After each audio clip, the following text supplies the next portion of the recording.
Is Maria Hinojosa, who's the executive producer of America by the Numbers on PBS.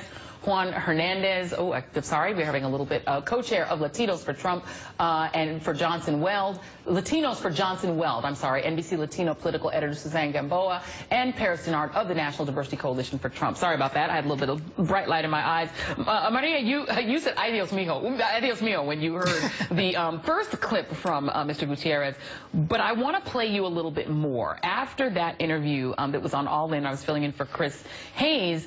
Then we started to get, including from Latino Rebels, people started sending previous clips of things that Marco Gutierrez had said before. And this clip was particularly interesting. I want to play it for you and get your response. This is what I think about Hispanics, because I am one.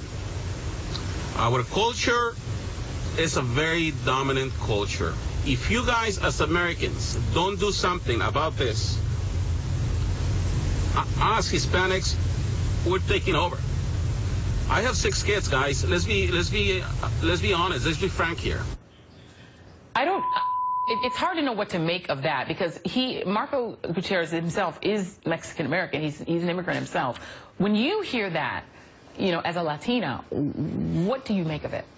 The immediate reaction that I have is that the tone of the conversation nationally seems to have really gotten internalized by people like Marco Gutierrez.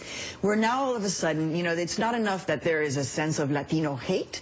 And actually, I'm using that term very specifically because that in my reporting, that's what we're hearing. And on Latino USA, that's what we're hearing as well.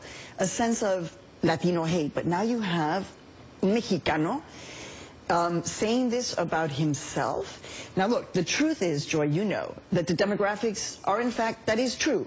Latinos and Asians are the fastest growing demographic groups in our country. So it is going to happen. The United States of America is going to become more Latino, more Asian.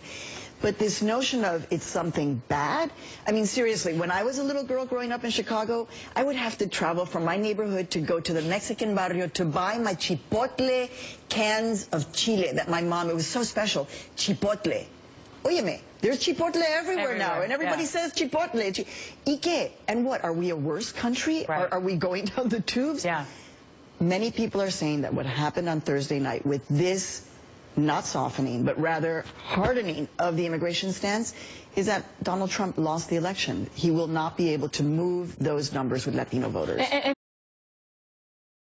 Maria, also missing from his surrogate list are people like Susana Martinez, a governor, a prominent woman Latina governor, other prominent Hispanic potential surrogates that he could have. They are also not coming out for Donald Trump. You don't even have Marco Rubio, who said he'd be honored to help Donald Trump become president, but he's not out there stumping for him.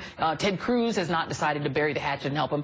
He's missing in that sense, too. Right, because as we've heard, if those people come out and support Donald Trump, their names are from here on in tied to Donald Trump. Now, interestingly, in terms of the disingenuousness of the Trump campaign regarding the Latino surrogates or the Latino Advisory Council, right, that people have now started to on from.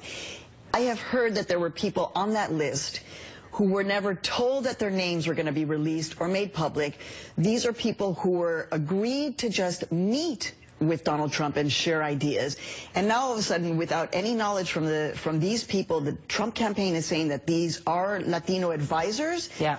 It's put them in a very difficult situation because now if they walk away, they're drawing more attention. But the Latino surrogates that we have heard from who have walked away have said, you know what, we feel like we were conned.